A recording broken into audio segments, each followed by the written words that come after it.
नरेंद्र मोदी अपने विपक्षियों पर वार संभल कर करते हैं।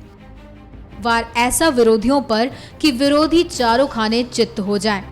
नरेंद्र मोदी ये भलीभांति जानते हैं कि कांग्रेस ने कैसे इस देश को धोखा दिया और कैसे कांग्रेस के राष्ट्रीय उपाध्यक्ष जनता को दिखाने की राजनीति करते हैं, न कि जनता के विकास की राजनीति। सुनिए कैसे नरेंद्र मोदी राहुल गांधी के हर ड्रामे से पर्दा उठा रहे हैं। पहले तो मुझे गाली देते थे, चाय वाला, चाय वाला, चाय वाला। जो आए मुझे मारता था। क्या भाई बताइए, चाय बेचना कोई गुनाह है क्या? चाय बेचना गुनाह है क्या? कोई बच्चा चाय बेचते बेचते अगर आगे बढ़ता है तो कोई पाप किया है क्या? पाप किया है क्या? अरे कांग्रेस के मेरे मित्रों, हमने चाय बेची है, देश नहीं बेचा। क्या भाषा बोल रहे हो?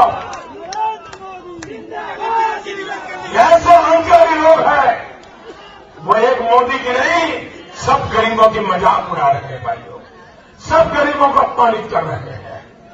और भाइयों बहनों, जो सोने की चमच लेके पैदा हुए उनको गरीबी का पता क्या होगा? उनको पता होता है क्या? आप में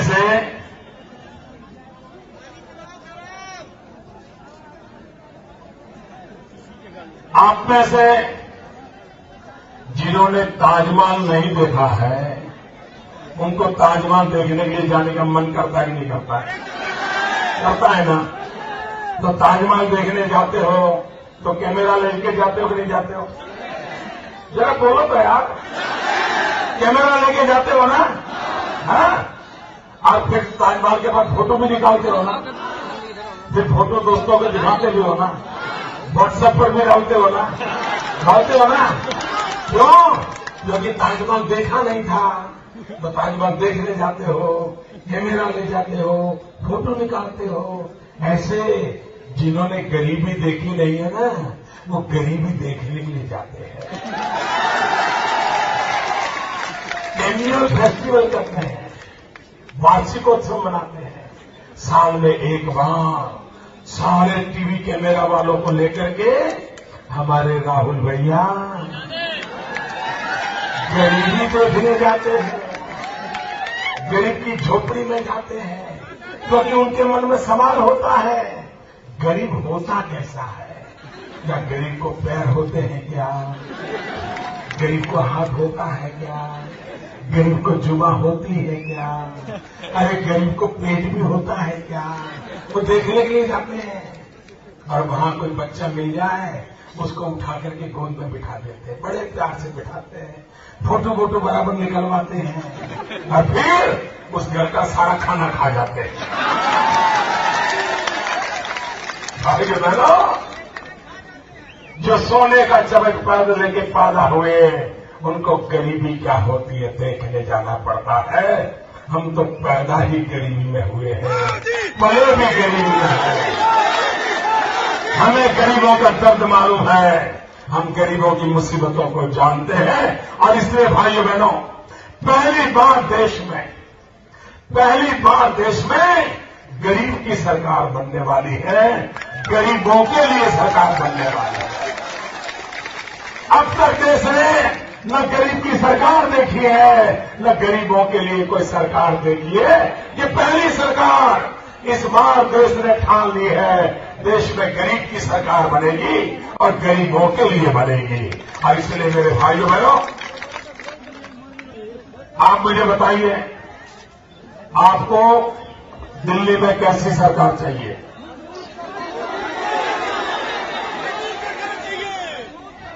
मेरा सवाल समझ में आता है? सुनाई देता है? दिल्ली में कैसी सरकार चाहिए? दिल्ली में कैसी सरकार चाहिए? दिल्ली में कैसी सरकार चाहिए?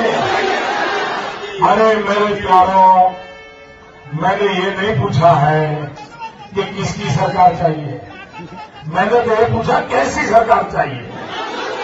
आप मुझे बताइए, दिल्ली में मरी पड़ी सरकार चलेगी? बीमार सरकार चलेगी? धीरी धारी सरकार चलेगी? मां बेटे के रिमोट कंट्रोल से चलने वाली सरकार चलेगी? रिमोट कंट्रोल वाली सरकार चलेगी?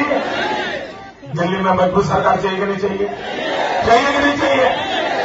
भाइयों बहनों, अरे आपके इलाके में कोई दरोगा ढीला डाला आए जाए तो आपको पसंद आता है क्या? ढीला डाला दरोगा पसंद आता है क्या? आपको दरोगा भी मजबूत चाहिए ना, जरा ठिकाने वाला चाहिए ना।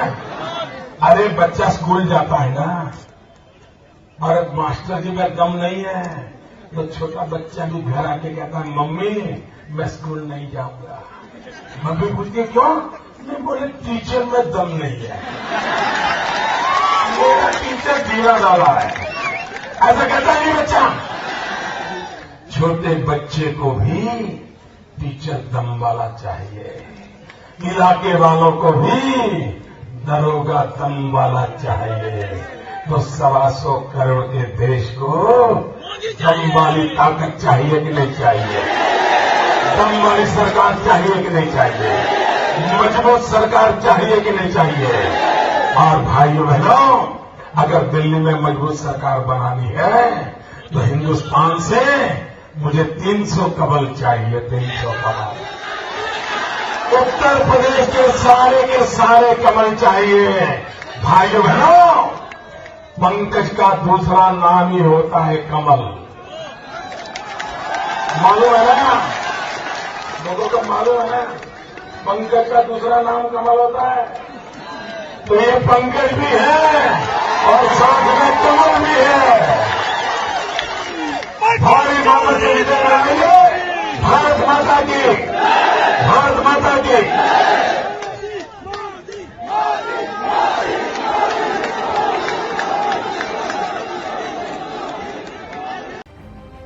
राहुल के ड्रामे पर से कैसे नरेंद्र मोदी ने पर्दा हटाया, ये तो आपने देख ही लिया।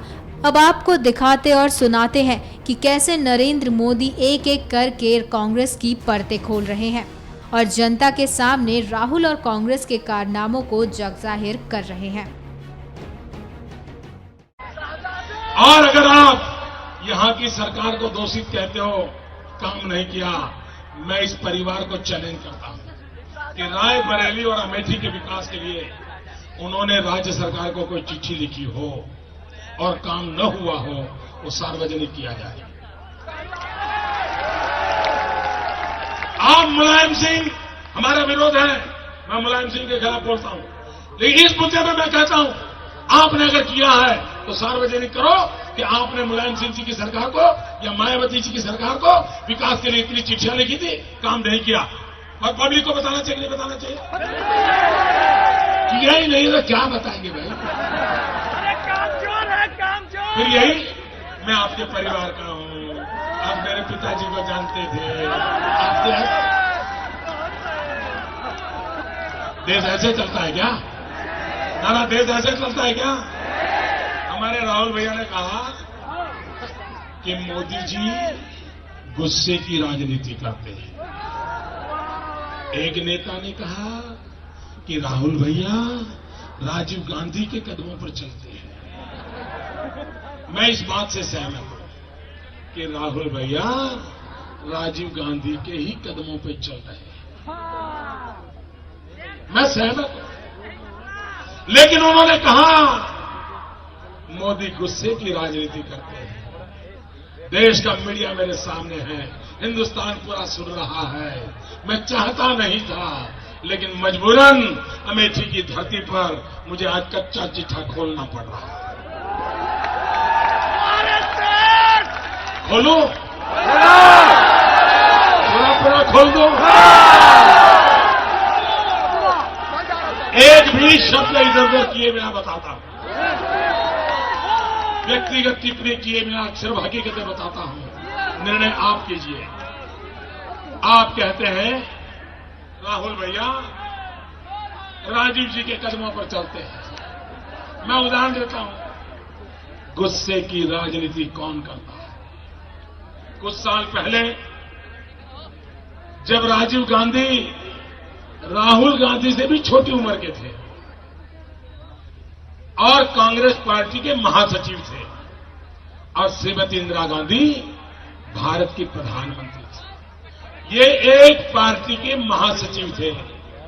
मैं हैदराबाद गए, एक पार्टी के महासचिव को रिसीव करने के लिए आंध्र के मुख्यमंत्री एयरपोर्ट पर आए और पता नहीं राजीव गांधी का गुस्सा ऐसा भड़क गया। आंध्र के चुने हुए मुख्यमंत्री उससे उम्र में डबल थे, अंजैया जी, उनको एयरपोर्ट पर इन्होंने डांटा, अपमानित किया, गुस्सा किया। एयरपोर्ट पे भरी पब्लिक के बीच अंजैया जी आंख में आंसू निकल आए। ये गुस्से की राजनीति कौन करता है बताइए? क्या देश के चुने हुए मुख्यमंत्री के साथ एक पार्टी का महासचिव सार्वजनिक रूप से ये व्यवहार करे, ये गुस्सा है कि नहीं है? दूसरी बात बताता हूं भाइयों बहनों, जरा आपकी माता जी की भी सुन लीजिए, वो गुस्से की राजनीति कैसी करती है। भाइयों बहनों, पहले मैडम सोनिया जी ने कहा था मुझे राजनीति में नहीं आना, बाद में उनको लगा परिवार का क्या होगा, तो उन्होंने पिछले दरवाजे से आने की कोशिश की। सीताराम केसरी कांग्रेस पार्टी के चुने हुए अध्यक्ष थे, बुजुर्ग थे, और उनका एक और गुना भी था जो मेरा भी है, वो पिछड़ी जाति से आते थे, अति पिछड़ी जाति से आते थे। और मैडम का गुस्सा 7वें आसमान पर पहुंच गया और मैडम ने तय किया सीताराम केसरी को हटाओ। शाम को अंधेरा होने के बाद मैडम सोनिया जी के सिपाही सालार पहुंचे, कांग्रेस पार्टी के बुजुर्ग राष्ट्रीय अध्यक्ष को उठा करके, कांग्रेस दफ्तर से उठा करके धक्के मारते मारते फुटपाथ पर के ला करके फेंक दिया था। ये टीवी वालों के पास वो विजुअल पड़े हैं, दिखाएंगे नहीं दिखाएंगे मुझे मालूम है। भाइयों बहनों, कोई मुझे बताए गुस्सा कौन करता था, किसका गुस्सा था ये? राहुल भैया, आपकी माता जी के गुस्से की बात कर रहा हूं। सरकार का। अरे इतना ही नहीं, गुस्से की राजनीति आपने कैसे की? भाइयों बहनों, हमारे देश के इतिहास में एक बहादुर शाह जफर का नाम सुना है, इतिहास में हम पढ़ते हैं। बहादुर शाह जफर ने अंग्रेजों के खिलाफ लड़ाई लड़ी थी, अंग्रेजों के खिलाफ लड़ाई लड़ी थी, आजादी के लिए जंग किया था।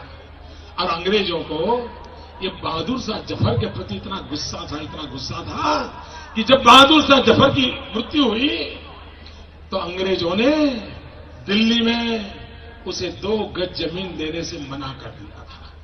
अंग्रेजों को बहादुर शाह जफर, जो कि आजादी का जंग लड़ता था, इसलिए इतना गुस्सा था, दिल्ली में 2 गज जमीन नहीं दी थी। भाइयों बहनों, कांग्रेस पार्टी के प्रधानमंत्री श्रीमान पीवी नरसिम्हा राव, जिन्होंने नेहरू के मॉडल छोड़ करके आर्थिक आजादी की लड़ाई लड़ी प्रधानमंत्री के नाते, कांग्रेस पार्टी के थे, प्रधानमंत्री थे, देश में कुछ करके गए थे। जब उनका स्वर्गवास हुआ, मैडम सोनिया के गिरा गुस्सा फिर 7वें आसमान पर पहुंचा और अंग्रेजों ने जैसे बहादुर शाह जफर को 2 गज जमीन नहीं दी थी, मैडम सोनिया ने अपनी पार्टी के ही भूतपूर्व प्रधानमंत्री को दिल्ली में अग्नि संस्कार करने के लिए 2 गज जमीन देने से मना कर दिया। ये गुस्सा, ये द्वेष, क्या ये लोकतंत्र की परिभाषा है? इतना ही नहीं भाइयों, इससे आगे बताता हूं। जब पीवी नरसिम्हा राव की स्मशान यात्रा निकली तो कांग्रेस के कार्यकर्ताओं की इच्छा थी कि उनका शरीर कांग्रेस दफ्तर पर ले जाया जाए। मैडम सोनिया जी का गुस्सा कम नहीं हो रहा था, उन्होंने मना कर दिया, कांग्रेस कार्यालय पर नरसिम्हा राव के अंतिम दर्शन का कार्यक्रम नहीं होगा, और नहीं हुआ। ये गुस्सा है कि नहीं भाइयों? ये गुस्सा है कि नहीं? अरे राहुल भैया, अब तीसरी पीढ़ी की बात कर लो, आपकी स्वयं की। भाइयों बहनों, हिंदुस्तान की संसद सर्वोपरि है, कैबिनेट सर्वोपरि है, प्रधानमंत्री सर्वोपरि है। भारत की कैबिनेट ने एक निर्णय किया, प्रधानमंत्री की अध्यक्षता में किया और एक पार्टी का पदाधिकारी पत्रकार परिषद बुलाए। हमारे प्रधानमंत्री अमेरिका में थे, खुद की पार्टी के प्रधानमंत्री, और गुस्से में कहते हैं नॉनसेंस, नॉनसेंस, और कहते हैं ये गलत निर्णय करके फाड़ देते हैं कागज। कैबिनेट के निर्णय का अपमान गुस्सा कौन करता है भाई? प्रधानमंत्री की पगड़ी किसने उछाली? प्रधानमंत्री की पगड़ी किसने उछाली? आप मुझे बताइए भाइयों, क्या देश में ये राजनीति चलेगी क्या? और आप मुझे बताइए, यहां इतने दिनों से